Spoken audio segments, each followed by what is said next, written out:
Hello বন্ধুরা, সকলে কেমন আছো? আশা করি সবাই খুব ভালো আছো। আমিও খুব খুব ভালো আছি। তো আজকে একটা রেসিপি নিয়ে চলে এলাম, পায়েস। তো পায়েস বানানোর জন্য প্রথমে আমি একটা ডেচকিতে ঘি দিয়েছিলাম। তো ওটার মধ্যে কাজু কিশমিশ অল্প হালকা করে ভেজে নিলাম। তো অনেকে আছে ভাজা ভেজে নেয়, অনেকে আছে এমনি কাঁচাগুলোতে দেয়। আমি হালকা করে একটু ভাজা করে নিলাম। একটা পাত্রে তুলে নিয়ে, তো সেই এর মধ্যে কয়টা তেজপাতা তেজপাতা দিয়ে বাদশাভোগ চালটা আমি যতটা পরিমাণ যাদের দরকার ততটা পরিমাণ দিয়ে অল্প অল্প করে নাড়াচাড়া করে জল দিতে হবে। তো এটা আমাদের বাড়িরই চাল। তো এটাতে অল্প অল্প নেড়ে নিলাম, নেড়ে এটাতে জল দিয়ে দিলাম।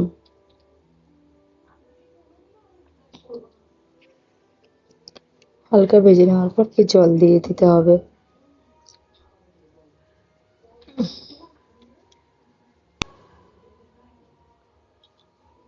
জল দেওয়ার পর ওটাতে যতক্ষণ ভালো করে যতক্ষণ না ছেড়ে ততক্ষণ পর্যন্ত ওটাকে ফোটাতে হবে। যেন এমনভাবে ফোটাতে হবে যেন চালটা যেন ছিঁড়ে যায়। মিনিমাম আধা ঘন্টা মতো ফোটাতে হবে, ফুটিয়ে নিতে হবে। ফুটিয়ে নেওয়ার পর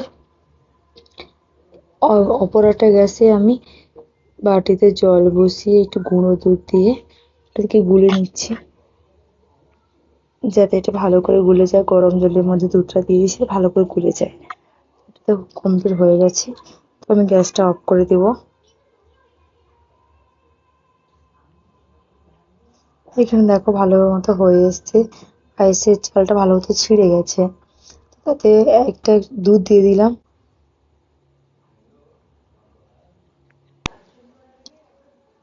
দুধটা পায়েসের মধ্যে দিয়ে দিলাম, ওই চালটার মধ্যে দিয়ে দিলাম। পায়েসের চালের মধ্যে দুধটা দিয়ে ভালোভাবে নাড়াচাড়া করতে থাকলাম। ওর মধ্যে অল্প পরিমাণ একটু উম, চিনি অল্প অল্প করে দিয়ে দিলাম, যার যতটা স্বাদ অনুযায়ী দেবেন। আমরা একটু বেশি চিনি দিয়েছিলাম, একটু মিষ্টি পছন্দ করি। তো একটু লবণও দিয়ে দিলাম, দিয়ে ভালো মতো নাড়াচাড়া করতে থাকলাম। ভালোভাবে নাড়াচাড়া করে নেওয়ার পর দেখে নারকেল কুড়ো দিয়ে দিলাম। নারকেল কুড়ো দিয়েও ভালোভাবে নাড়াচাড়া করতে হবে।